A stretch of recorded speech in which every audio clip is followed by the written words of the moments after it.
প্রণয়ের অমলকাব্য পর্ব ৪৪। নাসিম সামিয়ার বাড়ির মানুষদের কোনোভাবে খোঁজ নিয়ে তাদের খবর দেয় সামিয়ার ব্যাপারে। এরপর সে নিজেই সামিয়াকে নিয়ে অ্যাম্বুলেন্সে করে সামিয়াকে গ্রামে নিয়ে আসে। তখন সন্ধ্যা পেরিয়েছে। মায়েরা ইরফানের সাথে এসেছে শুদ্ধদের বাড়িতে। সে মূলত সামিয়াকে দেখার জন্য এসেছে। মায়েরা ভেতরে এসে ফারাহকে দেখে অবাক হলো। ফারাহ এখানে জানতো না। এদিকে ফারাহ হঠাৎই মায়েরাকে দেখে খানিকটা অবাক হয়। ফারাহ আর শুদ্ধ ভার্সিটি থেকে ফিরে ফ্রেশ হয়ে খেয়ে দিয়ে গ্রামের উদ্দেশ্যে রওনা দিয়েছিল। খুব বেশিক্ষণ হয়নি তারা এসে পৌঁছেছে। শুদ্ধ তাকে বাড়িতে রেখে কী যেন কাজে বেরিয়ে গিয়েছে, বলেছে ফিরতে একটু লেট হবে। টিনা বেগম মাইরাকে দেখে অবাক হলো না। এই তো আধা ঘন্টাখানেক হবে সে সামিয়ার খবর পেয়েছে। গ্রামে আনা হয়েছে সামিয়াকে। গ্রামে যে কোনো খবর এমনিই ছড়িয়ে যায়। টিনা বেগম মলিন মুখে মাইরার দিকে চেয়ে আছে। মায়েরা এগিয়ে গিয়ে টিনা বেগমকে জড়িয়ে ধরে ফুপিয়ে উঠে বলে, আম্মাজান, সামিয়া আপু। ভদ্রমহিলা মায়েরাকে জড়িয়ে ধরে। চোখের কোণে পানি। তার পেটে ধরা একটি মেয়েও না থাকুক, কিন্তু 3টে মেয়ে ছিল তার, মায়েরা, সামিয়া আর ফারাহ। এদের সাথে তিনি মেয়ের মতো করে সময় কাটিয়েছেন। কখনো ভাবেননি এরা তার মেয়ে নয়। কিন্তু সামিয়া মেয়েটাকে তিনি নিজের অজান্তেই কষ্ট দিয়ে দিয়েছিলেন। আজ হঠাৎ সামিয়ার মৃত্যুর খবর মানুষটাকে কেমন যেন নির্জীব করে দিয়েছে। টিনা বেগম মাইরাকে ছাড়িয়ে তার ঘরের দিকে যেতে যেতে বললেন, একটু দাঁড়া মা, গায়ে বোরখা জড়িয়ে আসছি, এরপর সামিয়ার ওখানে যাব। মাইরা নাক টেনে সম্মতি দেয়। ইরফান এগিয়ে এসে মাইরার গালে হাত দিয়ে বলে, ডোন্ট ক্রাই বার্ডফ্লাওয়ার। মাইরা ভেজা চোখে ইরফানের দিকে চেয়ে রইল। ইরফান দু হাতে মাইরার মুখ মুছে দিয়ে মৃদুস্বরে বলে, ইটস রুলস, তুমি কান্না করা অফ করো বার্ডফ্লাওয়ার। মাইরা নাক টানল। ফারাহ বোকা চোখে চেয়ে আছে মাইরার দিকে। তার শাশুড়িকে দেখেও ফারাহের অবাকের সীমা চূড়ায়। সে আসলে বুঝতে পারছে না কী হয়েছে। এগিয়ে এসে বলে, কী হয়েছে মাইরা? মাইরা ঘাড় বাঁকিয়ে ফারাহের দিকে চেয়ে বলে, এই গ্রামে আমার একটা আপু মারা গিয়েছে, ফারাহ আপু। ফারাহ মন খারাপ করে বলে, ও। মাইরা ইরফানের উদ্দেশ্যে বলে, আপনি ঘরে যান, আমি আম্মাজানের সাথে আপুকে দেখতে যাব। টিনা বেগম মাইরা আর ফারাহকে নিয়ে সামিয়াদের বাড়িতে এসেছেন। চারপাশে অনেক মানুষ। টিনা বেগম এগিয়ে এসে সামিয়ার খাটিয়ার পাশে বসে। আশেপাশে সামিয়ার বয়সী কিছু মেয়ে, সাথে সামিয়ার মামি মামা, শহরে যাদের বাড়িতে সামিয়া ছিল, তার কাকা কাকি, সকলের চোখে পানি। সামিয়ার কাকার মেয়ে সীমা, যার সাথে সামিয়া এই 1 বছর ছিল, মেয়েটি সবচেয়ে বেশি ভেঙে পড়েছে। সে এখন ওই বাড়ি একা একা কী করে থাকবে? সামিয়ার দুটো দুঃখের কথা না শুনে তার দিন কিভাবে পার হবে? সে সামিয়াকে আর কথা শোনাবে না, বলবে না, সামিয়া তুই আর কত সেই বিয়াত্তা পুরুষ নিয়ে পড়ে থাকবি? সামিয়া তাকে পাল্টা জবাবও দিবে না। আমি পারবো না রে। কথাগুলো ভেবে সীমার দলা পাকিয়ে কাঁদতে ইচ্ছে করল। টিনা বেগম সামিয়ার মুখের উপর থেকে কাপড় সরিয়ে দেয়। চোখ থেকে কয়েক ফোঁটা পানি গড়িয়ে পড়ে। ডান হাত সামিয়ার গালে বুলিয়ে মৃদুস্বরে বলে, তোর এই খারাপ আম্মাটাকে ক্ষমা করিস মা। মাইরা আর ফারাহ পাশাপাশি দাঁড়িয়ে আছে। মাইরার চোখ জোড়া ভেজা। ফারাহ আশপাশ থেকে দৃষ্টি নামিয়ে যখন মাথা নিচু করে তাকায়, সামিয়ার মুখটা চোখের সামনে ভেসে ওঠে। ফারাহ বিস্ময় চোখে তাকায়। সামিয়াকে সে ভুলে যায়নি। এটা তো সেই মেয়ে যার সাথে শুদ্ধর বিয়ে ঠিক করেছিল শুদ্ধর মা। ফারাহর এত খারাপ লাগলো মেয়েটার জন্য। তার পাশ থেকে কে যেন ফিসফিসিয়ে বলে, আমার মনে হয় সামিয়া আত্মহত্যা করেছে। ওই যে আমাদের গ্রামে শুদ্ধ নামে যে ছেলেটা ছিল, ওর জন্য তো এই মেয়ে বিয়ে করছিল না, এখন আত্মহত্যা করেছে হয়তো, আর নাম দিয়েছে অ্যাক্সিডেন্ট। একদম ঠিক বলেছিস। কথাগুলো কেউ একদম ফারাহের পাশে দাঁড়িয়ে আলোচনা করেছিল। কথাগুলো শুনতে পেয়ে ফারাহের মাথা কেমন ঘুরে উঠল। সামিয়ার ফ্যাকাশে মুখটার দিকে কতক্ষণ চেয়ে থাকলো। তার কেমন রিয়াকশান দেওয়া উচিত সে বুঝতে পারল না। মেয়েটি তার শুদ্ধর জন্য বিয়ে করতো না? শুদ্ধর জন্য কি কোনোভাবে এই অবস্থা? ফারাহ কেন যেন কষ্ট হলো। সে কি এই মেয়েটিকে অনেকটা কষ্ট দিয়েছে শুদ্ধ জীবনে এসে? কিন্তু সে আর শুদ্ধ একে অপরকে ভালোবাসে। তবুও ফারাহের চোখ জোড়া ভিজল। মেয়েটি শুদ্ধর জন্য এত কষ্ট পেল কেন? শুদ্ধ তো তার স্বামী। ফারাহ মাইরাকে বলে তার খারাপ লাগছে, তাই বাড়ি যাচ্ছে। এটুকু বলে দ্রুত জায়গাটা প্রস্থান করে। সে জানে না তার কেন এত খারাপ লাগছে। কিছু দূর গিয়ে দেখলো শুদ্ধ তাদের বাড়ির সামনে দাঁড়িয়ে আছে। ফারাহ রাতের অন্ধকারে কোনো দিকে না তাকিয়ে শুদ্ধর দিকে দৌড় দিল। শুদ্ধ দুবার কলিং বেল চেপেছে। তখনই পিছন থেকে শব্দ পেয়ে পিছু ফিরে তাকালে ফারাহকে এভাবে দৌড়ে আসতে দেখে অবাক হয়। কয়েক পা এগিয়ে যেতেই ফারাহ দৌড়ে এসে শুদ্ধকে জাপটে ধরে। শুদ্ধ অবাক হয়ে সাথে চিন্তিত। এত রাতে তার বউটা বাইরে কেন, আর এভাবে দৌড়েই বা আসছে কেন? যখন বুঝলো ফারাহ ফুপিয়ে খাচ্ছে, তখন ছেলেটা আরও চিন্তিত হয়। দু হাতের মাঝে ফারাহের মুখ আগলে নিয়ে বিচলিত কণ্ঠে বলে, কি হয়েছে ফারাহ, কাঁদছো কেন? পিছনে মাইরাকে দেখে অবাক হয়। মায়েরা কখন আসলো? এসব ভাবনা রেখে শুদ্ধ মৃদু স্বরে বলে, কি হয়েছে মায়েরা? মায়েরা ঢোক গিলল। ফারাও শুদ্ধকে ছেড়ে শুদ্ধর হাত ধরে গেটের সামনে দাঁড়ায়। তখনই ভেতর থেকে ইরফান দরজা খুলে বেরিয়ে আসে। শুদ্ধ ইরফানকে দেখে ভুরু কুঁচকে বলে, তুই কখন আসলি? ইরফান বাইরে বেরোতে বেরোতে বলে, কিছুক্ষণ আগে। ফারাও শুদ্ধর হাত ধরে টেনে ভেতরে নিয়ে যায়। শুদ্ধ ভীষণ অবাক হয় ফারাহের ব্যবহারে, কিন্তু কিছু বলল না। ফারাহের পিছু পিছু গেল। ইরফান বাইরে বেরিয়ে এসে মায়রার সামনে দাঁড়িয়ে মৃদুস্বরে বলে, আর ইয়ে ওকে? মায়রা নাক টেনে বলে, আপনি কোথায় যাচ্ছেন? মসজিদে যাচ্ছিলাম। মায়রা চুপ করে ইরফানের দিকে চেয়ে রইল। ইরফান মায়রাকে টেনে জড়িয়ে ধরে। মৃদুস্বরে বলে, সরি বাটফ্লাওয়ার, আই নো তুমি ওই মেয়েটাকে দেখতে পাওনি বলে তোমার খারাপ লাগছে। আমি ভেবেছিলাম তোমাকে কিছুক্ষণ পর ওর সাথে মিট করাতে নিয়ে যাব, বাট। একটু থেমে মায়রার মুখ তার দু হাতের আঁচলায় নিয়ে মায়রার চোখের দিকে তাকিয়ে মৃদুস্বরে বলে, I am sorry little girl. Mayra ভেজা চোখে ইরফানের দিকে চেয়ে বলে, নিয়তি বলে একটা কথা আছে জানেন শিশুওয়ালা? আসলে সামিয়া আপুর হায়াত এই পর্যন্তই ছিল। সামিয়া আপুর নিয়তি এমনই ছিল। তার নিয়তিতে ছিল না আমি বা তার আপন কেউ তার পাশে থাকুক, তাই সে একা একাই তার বাবা মায়ের কাছে চলে গিয়েছে। ইরফান মায়রার কপালে চুমু ওকে। মায়রা তার নাক টেনে বলে, সামিয়া আপু শুদ্ধ ভাইয়ার জন্য অনেক কষ্ট পেত শিশুওয়ালা, আপনি জানেন? সামিয়া আপু শুদ্ধ ভাইয়ার জন্য আর কাউকে বিয়েও করেনি, এমনকি অনেকগুলো বিয়ে ভেঙে দিয়েছিল। ইরফান বিস্ময় দৃষ্টিতে তাকায় মায়রার দিকে, অতঃপর বলে, তুমি কিভাবে জানলে? মায়রা সেদিন সামিয়ার কাজিনের শুনে নেওয়া কথাগুলো ইরফানকে বলল। ইরফান বলার মতো কিছু পায় না। সে একের পর এক অবাক হচ্ছে। এখানে কাকে দোষারোপ করবে? শুদ্ধ তো জানেই না সামিয়া তাকে ভালোবাসে। তাছাড়া শুদ্ধ ফারাহকে ভালোবেসে নিজেই কত স্ট্রাগল করেছে তার ফ্রেন্ডরা দেখেছে।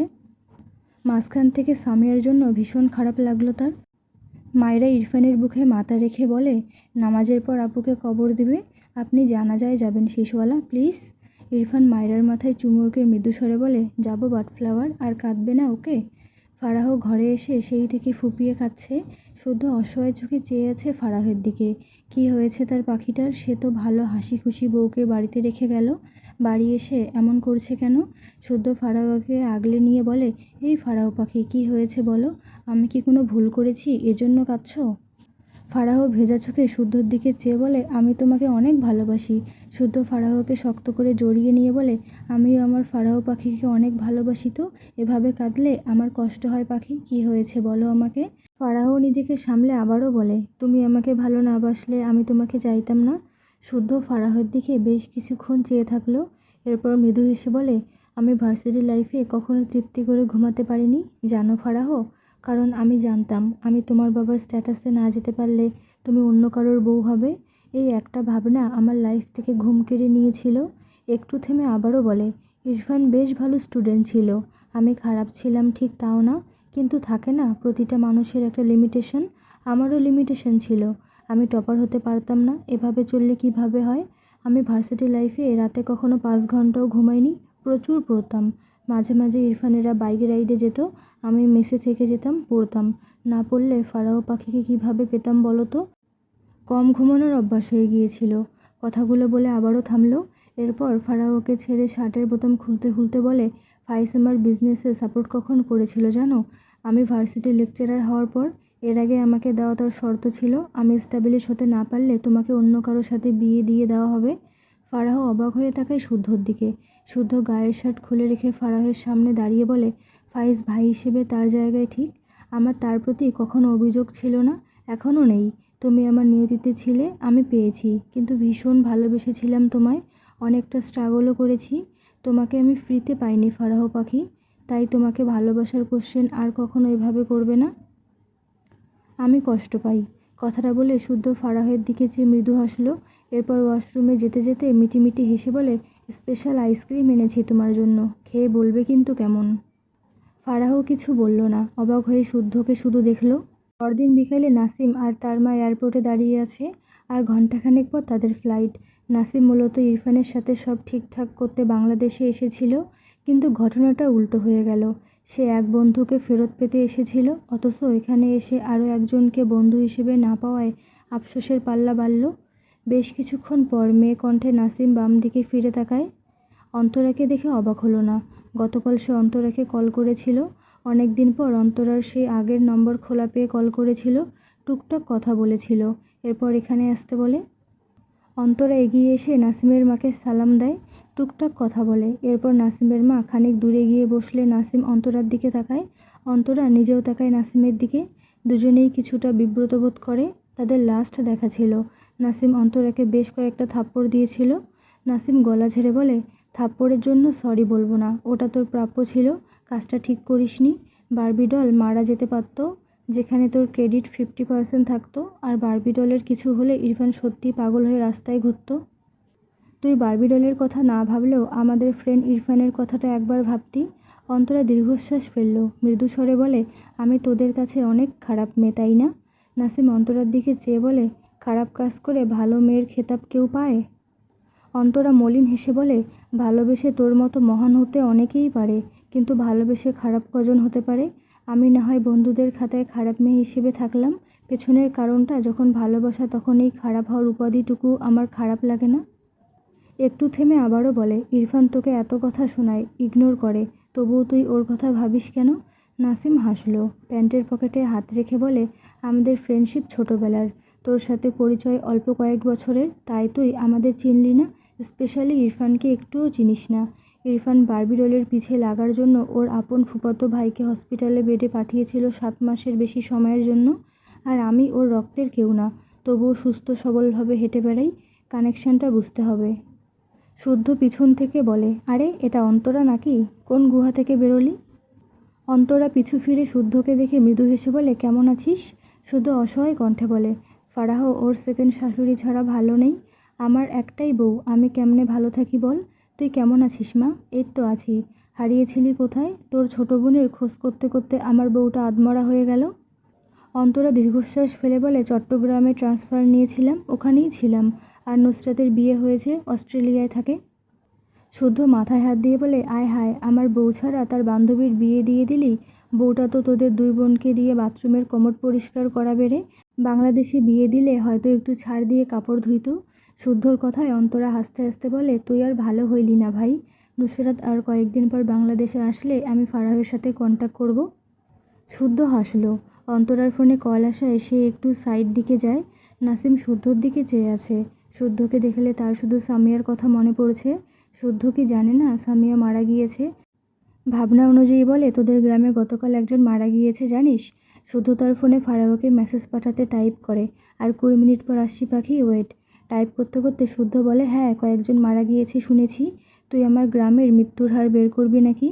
নাসিম শুদ্ধর দিকে তীক্ষ্ণ চোখে চেয়ে বলে, তোর সাথে একজনের বিয়ে ঠিক হয়েছিল, তার কথা তোর মনে আছে শুদ্ধ?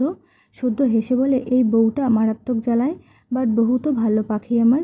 নাসিম আবারও বলে, তোর সাথে একজনের বিয়ে ঠিক হয়েছিল, তার কথা তোর মনে আছে শুদ্ধ? শুদ্ধ ফোন পকেটে রাখলো। নাসিমের কথায় সে ভাবুক হলো। বেশ কিছুক্ষণ কী যেন চিন্তা করে বলে, হ্যাঁ মনে আছে। নামটা কী যেন ছিল, স বা ছ দিয়ে নাম ছিল মেবি, ঠিক মনে পড়ছে না।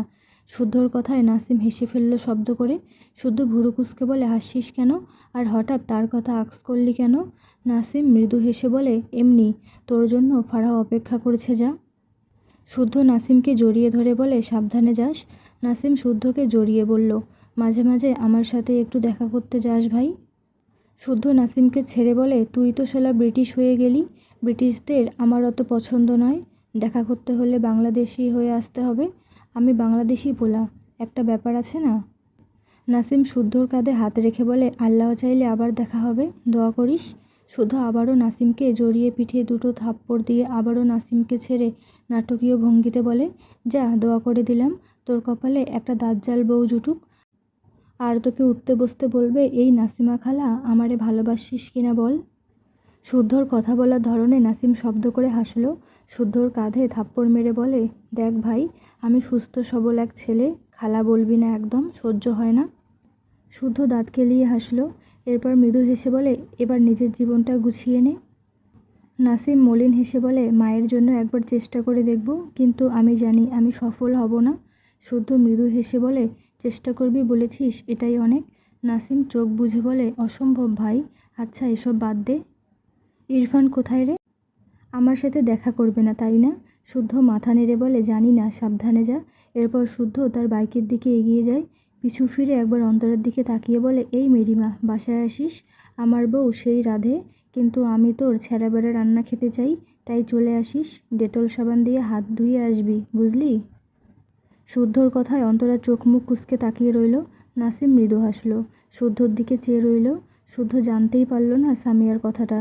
নাসিম তার পকেট থেকে সামিয়ার চিঠিটা বের করে একবার সেদিকে তাকালো, এরপর সামনে তাকিয়ে শুদ্ধর দিকে তাকিয়ে হঠাৎই ডাকলো, শুদ্ধ। শুদ্ধ বাইকে বসে পিছু ফিরে বলে, বল। নাসিম বেশ কিছুক্ষণ চুপ থেকে বলল, কিছু না, যা। শুদ্ধ ভুরু কুঁচকে বলে, আবার আসিস, বুঝছি।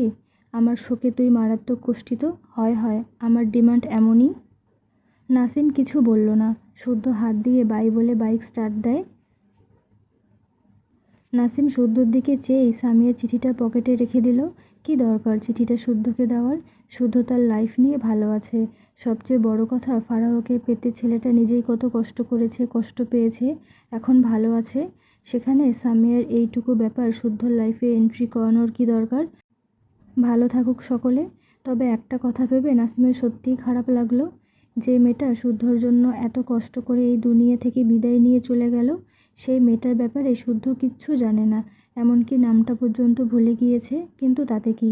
এখানে তো শুদ্ধর দোষ নেই, বরং সে এক জীবনে ফারাহকে ভালোবেসে কত কষ্ট করেছে, সেসবের সাক্ষী তারা ফ্রেন্ড। স্পেশালি সে আর ইরফান। ফাইজ এখানে মোটামুটি একটা ভিলেনি ক্যারেক্টার ছিল বলা যায়। তবে শুদ্ধ ফাইজের দিকে কখনো আঙ্গুল তুলতে দেয়নি। সবসময় বলতো, ফাইজ একজন ভাই, ও ঠিক আছে, আমি ঠিক আমার ফারাহকে আমার যোগ্যতা দিয়ে আমার ঘরে আনবো, তোরা শুধু দোয়া করিস। শুদ্ধর ভাগ্য ভালো ছিল, তাই সে কষ্ট করেছে যেমন, আল্লাহ তাকে দিয়েছেও তেমন। কিন্তু সে আর সামিয়ার নিয়তি এরকমই ছিল। নাসিম মলিন হেসে বিড়বিড় করে, তুমি আর আমি বানে ভেসে আসা অপ্রয়োজনীয় খড়কুটোর মতো সামিয়া, যাদের দিকে মানুষ ফিরেও তাকায় না। তবে তুমি মুক্তি তো পেয়ে গেলে, কিন্তু আমি তো মুক্তি পেলাম না। ইরফান মাইরাকে নিয়ে বাইরে বেরিয়েছিল। রাকিব তাকে কল করে জানায় নাসিম আবারও বিদেশ চলে যাচ্ছে। ইরফান কথাটা শুনে তখনই এয়ারপোর্টের উদ্দেশ্যে গাড়ি ঘোরায়। প্রায় মিনিট 10-এর মাঝে এয়ারপোর্টে এসে পৌঁছায় ইরফান। গাড়ি থামিয়ে ঘাড় বাঁকিয়ে মাইরার দিকে তাকিয়ে বলে, এখান থেকে বের হবে না, ওকে? মাইরা মাথা নাড়িয়ে বলে, আচ্ছা। ইরফান দু হাতের মাঝে মাইরার মুখটা নিয়ে মৃদু স্বরে বলে, বের হবে না এখান থেকে? তুমি গাড়ি থেকে বেরোলে আমি ভীষণ রেগে যাব, but I don't want this. মাইরা মৃদু হেসে বলে, বের হব না সত্যি? আপনি এত ভয় পান কেন? ইরফান মাইরার মুখে দৃষ্টি বুলিয়ে মৃদু স্বরে বলে, তোমাকে হার্ট করতে ভয় পাই বাট ফ্লাওয়ার। মাইরা কপাল চাপড়ে বলে, আপনি তো আমাকে হার্ট করেন না। ইরফান ছোট করে বলে, করে ফেলি। কথাটা বলে মাইরাকে ছেড়ে গাড়ি থেকে বেরিয়ে যায়। যেতে যেতে আবারও গম্ভীর গলায় বলে, বাইরে বেরোলে পা কেটে গলায় ঝুলিয়ে দেব। মাইরা হতাশ হয়ে ইরফানের দিকে চেয়ে থাকে। গ্লাস দিয়ে দৃষ্টি বাইরে দিলে খানিকটা দূরে নাসিমকে দেখতে পায়। ইরফান সেদিকে এগোচ্ছে। মাইরা কিছুটা আন্দাজ করতে পারে হয়তো নাসিম আর ইরফানের মাঝে ঝামেলা চলে, কিন্তু কী নিয়ে এটা স্পষ্ট বুঝতে পারে না। আবার একটু একটু বুঝতেও পারে হয়তো। নাসিম উল্টো ঘুরে দুপা এগোলে পিছন থেকে ইরফানের কণ্ঠে নাসিমের পা থেমে যায়। দ্রুত পিছু ফিরে তাকায়। ইরফানের দৃষ্টি নরম। নাসিম জিভ দিয়ে ঠোঁট ভিজে উচ্চারণ করে, ইরফান তুই। ইরফান এগিয়ে এসে বলে, তুই এত সেলফিশ কেন রে নাসিম? ইরফানের গলায় জোর নেই। নাসিম অবাক হয়ে দেখে ইরফানকে। ইরফান নাসিমের কাঁধে ধাক্কা দিয়ে বলে, সেলফিশ? আমার ফ্রেন্ড হয়েছিলি কেন? Answer me. নাসিম ঢোক গিলল। ইরফান হঠাৎই রেগে নাসিমের কলার ধরে বলে, ফুল 1 ইয়ার আমাকে নিজের খোঁজ দিসনি, আর আজ আবারও পালিয়ে যাচ্ছিস? এই এত সেলফিশ পারসন হয়ে আমার লাইফে আসার মানে কি ছিল? আমি রাগ করেছি, তুই ভাঙাতে যাবি না? স্ট্রেঞ্জ। নাসিম অদ্ভুতভাবে তাকায় ইরফানের দিকে। মৃদু স্বরে বলে, তোর সামনে গেলে তুই খুন করবি বললি? ইরফান দাঁতে দাঁত চেপে বলে, হ্যাঁ তো, খুন হবি। নাসিম চোখ বড় বড় করে তাকায়, না চাইতেও হেসে ফেলল। ইরফান রেগে তাকায়। নাসিম নিজেকে সামলে বলে, সরি, মিস্টেক। ইরফান নাসিমের কলার ছেড়ে বলে, যেখানে যাচ্ছিলি যা, আর একবার যদি আমার আশেপাশে দেখেছি তোকে সত্যিই খুন করে ফেলবো আমি। নাসিম দ্রুত ইরফানকে জড়িয়ে ধরে। ইরফান নাসিমকে নিজের থেকে ছাড়াতে চাইলে নাসিম ছাড়ল না। ভারী গলায় বলে, তোকে অনেক মিস করি ব্রো। ইরফান ফোঁস করে শ্বাস ফেলল, কিছু বলল না। ঠোঁট বাঁকিয়ে একটু হাসল, মৃদু স্বরে বলে, কবে আসবি? নাসিম ইরফানকে ছেড়ে ভুরু কুঁচকে বলে, আসতেই হবে? ইরফান গম্ভীর গলায় বলে, হবে। আমার ফ্রেন্ড হয়ে ফেঁসে গিয়েছিস, মৃত্যুর আগ পর্যন্ত এই ফাঁসির দড়ি গলায় ঝুলবে। নাসিম হাসল, অতঃপর বলে, হেডমাস্টারের রাগ না পড়লে সত্যি আর আসতাম না, কিন্তু এখন আসবো। ইরফান বিরক্ত চোখে তাকায়। নাসিম মুখ লুকিয়ে একটু হাসল। এই শব্দ বললে ইরফান রেগে যায়। ছোটবেলায় তারা স্কুলের হেডমাস্টারকে যখন পেটমোটা হেডমাস্টার বলে ডাকত, এখন বড় হয়ে ইরফানকে সেই ট্যাগ দিলে এ তো রাখবেই। ইরফান গম্ভীর গলায় বলে, ফালতু বকবক অফ কর। নাসিম মাথা নেড়ে বলে, ওকে, তুই বিজনেসের কাজে গেলে আমার সাথে কন্ট্যাক্ট করিস। ইরফান ছোট করে বলে, হুম। নাসিম হাত ঘড়িতে সময় দেখে বলে, টাইম নেই, যাচ্ছি তাহলে। কথাটা বলে সামনের দিকে এগিয়ে গেলে ইরফান পিছন থেকে বলে, তোর বিয়ে করা উচিত। ইরফানের কথায় নাসিম হেসে ফেলল। প্রবেশ গেটে দাঁড়িয়ে ইরফানের দিকে চেয়ে বলে, মরে গেলে ভালো হয়। কথাটা বলে ইরফানকে হাত নেড়ে ভিতরে চলে যায় নাসিম। ইরফান অসহায় চোখে নাসিমের প্রস্থান দেখল। নাসিমের দীর্ঘশ্বাস বেরিয়ে আসে। মাইরা আর সামিয়া, এই দুজনেই তার জীবনের সবচেয়ে বড় আক্ষেপ, যাদের সমাপ্তি এই বাংলাদেশের মাটিতে। কিছু দূরেই নাসিম তার মাকে দেখে মায়ের সামনে গিয়ে দাঁড়ায়। নাসিমের মা ছেলের ফ্যাকাশে মুখটা দেখে বলে, কী হয়েছে বাবা? নাসিম ঝাপসা চোখে তার মায়ের মুখটা দেখে মৃদু স্বরে বলে, আল্লাহ চাইলেই বারবি ডলকে আমার নামে লেখাতে পারত, তাই না মা? নাসিমের মা ছেলের কথায় বিষাদ চোখে চেয়ে থাকলো। নাসিম নিজেকে সামলে তার মায়ের হাত ধরে সামনের দিকে এগিয়ে যায়। ইরফান বেশ কিছুক্ষণ এখানে দাঁড়িয়ে রইল। ভেতর থেকে একটা দীর্ঘশ্বাস বেরিয়ে আসে। তার গাড়ির দিকে এগিয়ে যায় গটগট পায়ে। অন্তরা ঝাপসা চোখে ইরফানকে আর নাসিমকে এতক্ষণ দেখছিল। কতগুলো মাস পর ইরফানকে দেখল। ইরফান তার গাড়ির দরজা খুলে মাইরাকে বেরিয়ে আসতে বললে মাইরা বেরিয়ে আসে গাড়ির ভেতর থেকে। হাত বাড়িয়ে ইরফানের বাহু জড়িয়ে ধরে। ইরফান মাইরাকে আগলে নিয়ে উল্টো পথে এগিয়ে যায়। অন্তরার চোখ থেকে পানি গড়িয়ে পড়ে। বিড়বিড় করে, ইরফান, তোমার একটুখানি ভালোবাসাও কখনো আমার কপালে জোটেনি। তবে তোমার খারাপ মানুষদের তালিকায় আমি হয়তো প্রথম। এটাই বা কম কিসের? তোমার কোনো না কোনো তালিকায় তো আমার অবস্থান রয়েছে। এই অনেক। সময় বহমান। চোখের পলকে প্রায় 2 সপ্তাহ পেরিয়েছে। মাইরা টেবিলে বই পড়ছিল। ইরফান ডিভানে বসে ল্যাপটপে কাজ করছে। মাইরা একটু পরপর ইরফানকে দেখে। ইরফান গম্ভীর গলায় বলে, যে কোনো একটা করো, পড়ো নয়তো আমাকে দেখো। মাইরা থতমত খেয়ে সোজা হয়ে বসে। এরপর চেয়ার থেকে উঠে ইরফানের সামনে দাঁড়িয়ে বলে, আপনাকে দেখতে আমার বইই গেছে। আপনি তো সেই বিদেশিদের মতো সাদা বিলাই। এরকম ছেলে আমার একদম পছন্দ নয়। ইরফান ল্যাপটপ রেখে মাইরার সামনে দাঁড়িয়ে ঠোঁট বাঁকিয়ে বলে, ও আইসি, তুমি যে ট্যারা, এটা আমাকে আগে বলনি কেন? নেক্সট ডে ডক্টর দেখিয়ে আনবো, ডোন্ট ওয়ারি। মাইরার চোখ বড় বড় করে তাকায়। কি খারাপ লোক! সে তার স্বামীকেই তো একটুখানি দেখেছে, তাতেই এই লোকটা তাকে কেমন ট্যারা ফেরা বানিয়ে দিচ্ছে। ইরফানের কথাটা শুনে মাইরার ভীষণ খারাপ লাগলো। সে তো জানে ইরফান কেমন, তবুও কেন ইরফানকে উল্টোপাল্টা বলে দিল। মাইরার চোখ জোড়া ভিজে ওঠে। মাইরা ইরফানের দিকে এগিয়ে গিয়ে ইরফানের গলা জড়িয়ে ধরে ভাঙা গলায় ডাকে, শিশিরাস। ইরফান মাইরাকে আরেকটু শক্ত করে ধরে নিজের সাথে মৃদু স্বরে বলে, বলো বাটফ্লাওয়ার। মাইরা ইরফানের গলায় মুখ ঠেকিয়ে বিড়বিড়িয়ে বলে, আপনি সেলফিশ নন, আপনি অমানুষ নয়। আমি রেগে বলে ফেলেছিলাম, আসলে লাবিবকে অনেক ভালোবাসি, তাই আপনার মুখে ওরকম কথা শুনে রেগে গিয়েছিলাম। আমি সরি শিশওয়ালা। ইরফান মাইরার মাথা তুলে মাইরার দিকে তাকায়। জিরো লাইটের আলোয় মাইরার মুখে একটু একটু আলো এসে পড়েছে।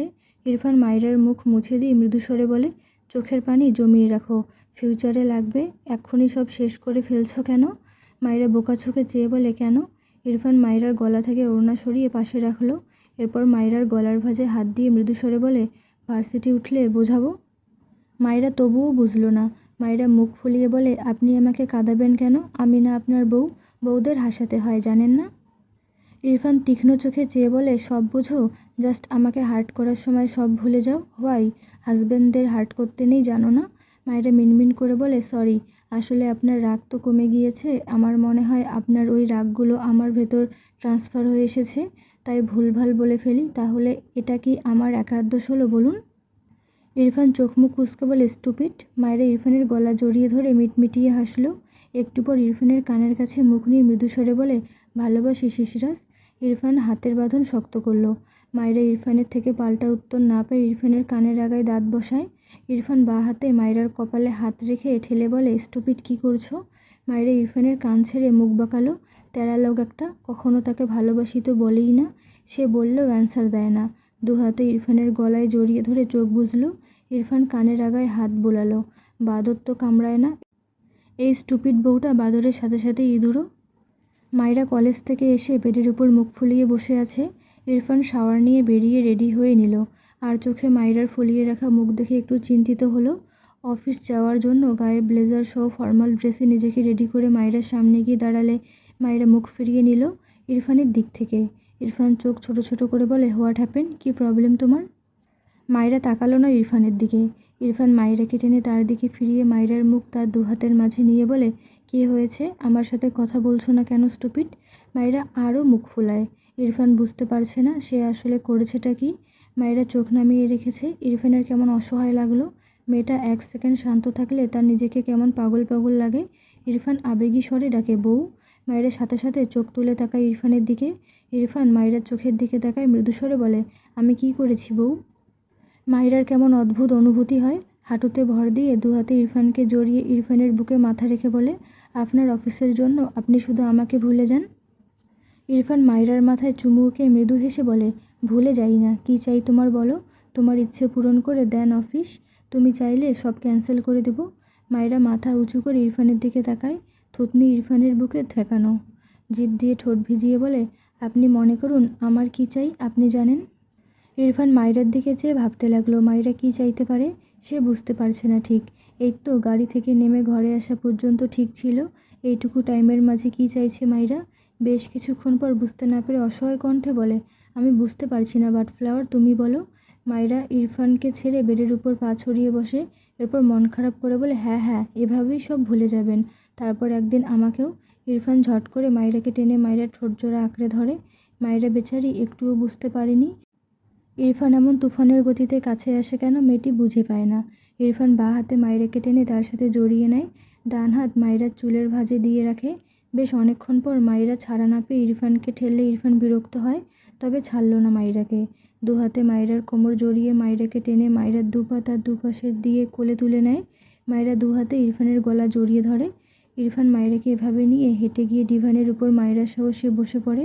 ইরফানের কোলে বসে মাইরা নড়ে চড়ে ওঠে ইরফানের থেকে ছাড়া পেতে। ইরফান মাইরাকে আরও শক্ত করে ধরে। বেশ অনেকক্ষণ পর ইরফান মাইরাকে ছেড়ে দিলে মাইরা দ্রুত ইরফানের কাঁধে মুখ ঠেকিয়ে চোখ বুজে নেয়। ইরফান মৃদু হাসল।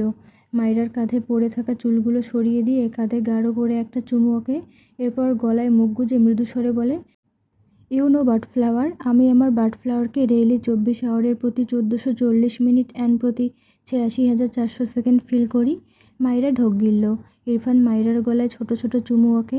মাইরা মিনমিন করে ডাকে, শেষওয়ালা।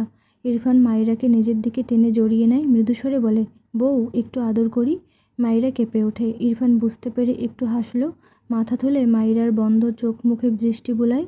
ইরফানের বাঁ হাতের উপর মাইরা আতশোয়া। ইরফান সোজা হয়ে মাইরাকে সোজা করে বসিয়ে তার বুকে জড়িয়ে নিল। কপালের সাথে গাল ঠেকিয়ে মৃদুস্বরে বলে, I am waiting for you my butterfly, don't ওয়ারি।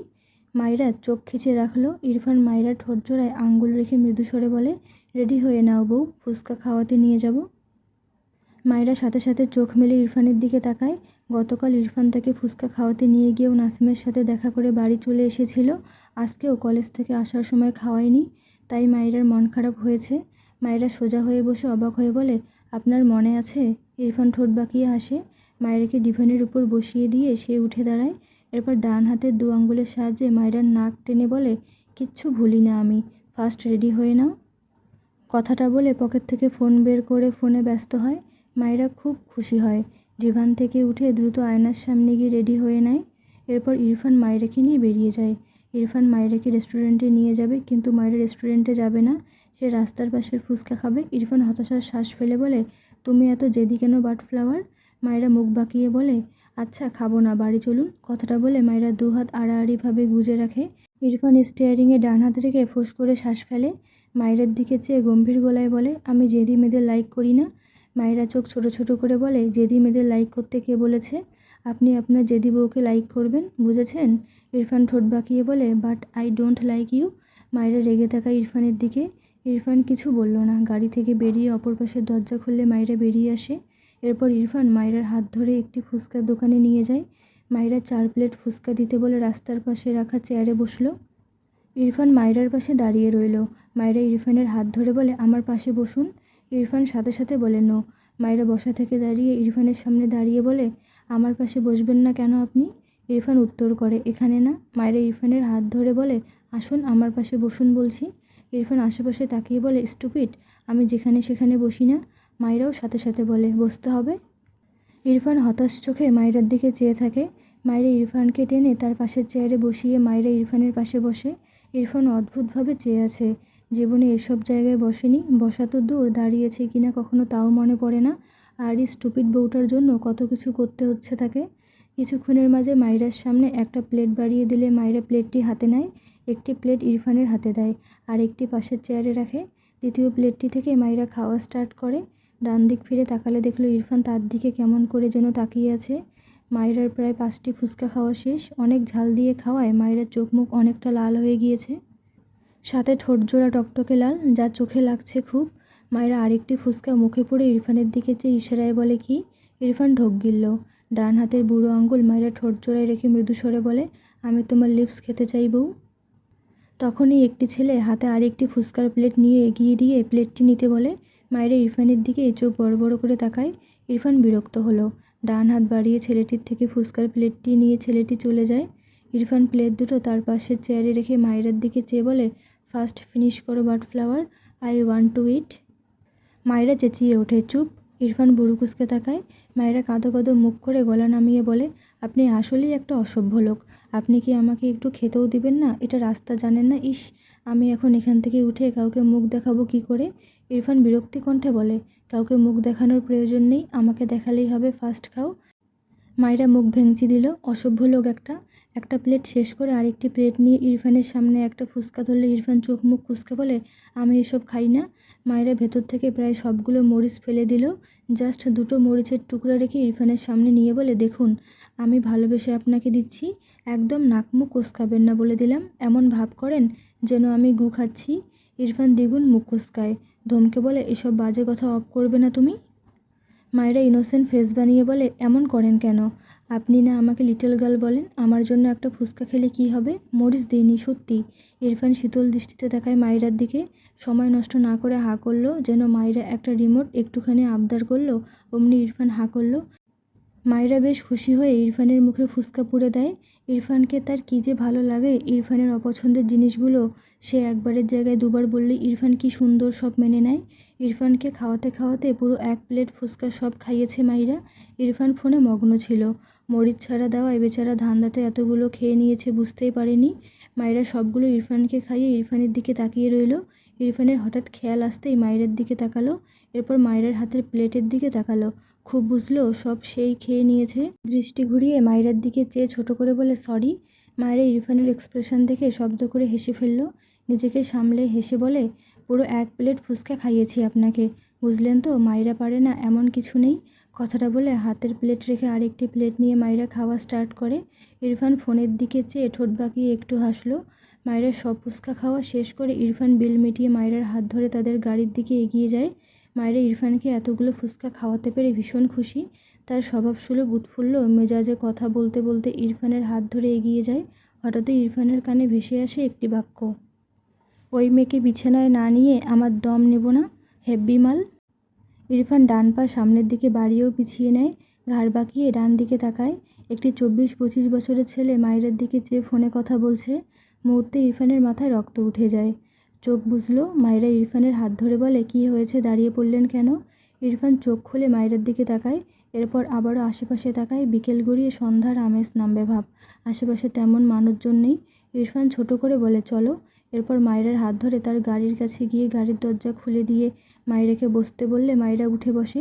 ইরফান মৃদু স্বরে বলে, 2 মিনিট ওয়েট করো, আমি আসছি। কথাটা বলে গাড়ির পিছন দিকে বড় বড় পা ফেলে সেই লোকটির পিছনে এসে দাঁড়ায় ইরফান।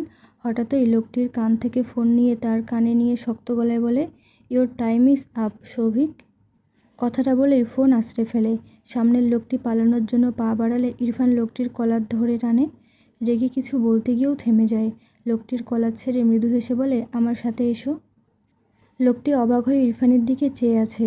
আনএক্সপেক্টেড কিছু পেয়ে লোকটি বলার মতো কিছু পায় না। ইরফান লোকটিকে টেনে সামনের দিকে বেশ অনেকক্ষণ হাঁটল। লোকটি পালাতে চাইলেও পারেনি। ইরফান একটি ফাঁকা জায়গায় গিয়ে পিছু ফিরে তাকায়। লোকটি কিছু বুঝে ওঠার আগেই ইরফান লোকটির কলার ধরে গাছের সাথে ধাক্কা দিয়ে ফেলে দেয়। লোকটির গলায় পাড়া দিয়ে হিসিয়ে বলে, মানুষ খুন করা আমার ক্যারেক্টার নয়, আদারওয়াইজ তোকে কত শতবার খুন করতাম, এটা কল্পনাও করতে পারবি না বাস্টার্ড। কথাটা বলে ইরফান তার গায়ের ব্লেজার খুলে লোকটির মুখ বেঁধে দেয়। লোকটি ছাড়া পেতে ছটফটায়। ইরফান লোকটির গলা থেকে পা সরায়নি। সে তার বেল্ট খুলে লোকটির 2 হাত বেঁধে দেয়। এরপর তার শরীর থেকে শার্ট খুলে লোকটিকে গাছের সাথে বেঁধে দেয়। লোকটির দুপা সামনের দিকে মেলে রেখেছে। ইরফান তার কাজ শেষ করে শক্ত গলায় বলে, জাস্ট ওয়েট। কথাটা বলে ইরফান বড় বড় পা ফেলে তার গাড়ির দিকে এগিয়ে যায়। মায়েরা ইরফানের অপেক্ষা করছিল। আশেপাশে বারবার তাকিয়ে ইরফানকে না দেখে মেয়েটি হতাশ হচ্ছিল।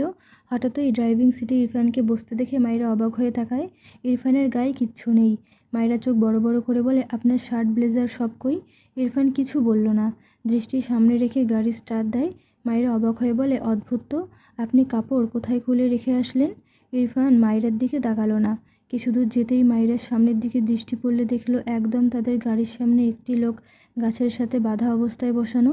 সবচেয়ে অবাক করা ব্যাপার, লোকটির মুখ ইরফানের ব্লেজার দিয়ে বাঁধা, সাথে মনে হলো লোকটি ইরফানের শার্ট দিয়ে বাঁধানো।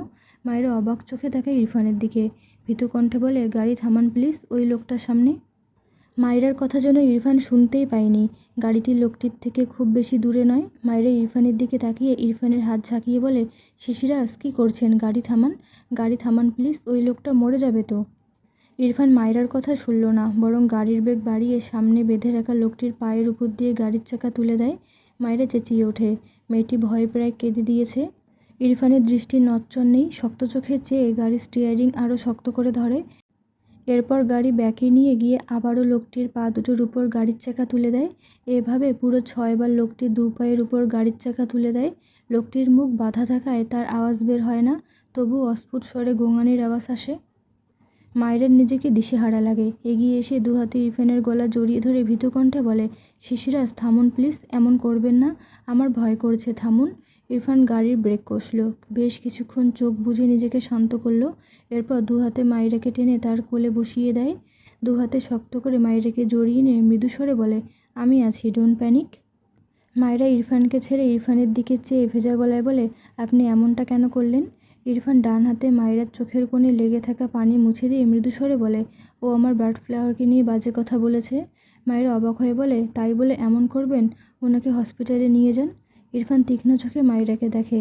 এরপর শক্ত কণ্ঠে বলে, তুমি অন্য কাউকে নিয়ে ভাববে না, আন্ডারস্ট্যান্ড? কথাটুকু বলে মায়েরার চোখে তার দৃষ্টি নিবদ্ধ করে। মায়েরা ভীত চোখে ইরফানের দিকে চেয়ে আছে। সে এমন ইরফানকে চেনে না। থাপ্পড় মারা পর্যন্ত ইরফানকে চিনত, কিন্তু এমন পাষণ্ড ইরফানকে তার না চাইতেও ভয় লাগছে। ইরফান মায়রার ভীত মুখপানে চেয়ে নিজেকে শান্ত করল। মায়রার গালে হাত দিয়ে মৃদু স্বরে বলে, মাই বার্ড ফ্লাওয়ার, কী হয়েছে, ভয় পাচ্ছ কেন? মায়রা ঢোক গিলল, কাপা কণ্ঠে বলে, আপনি কিভাবে এমনটা? ইরফান মায়রার ঠোঁটজোড়া আলতো করে আঁকড়ে ধরে।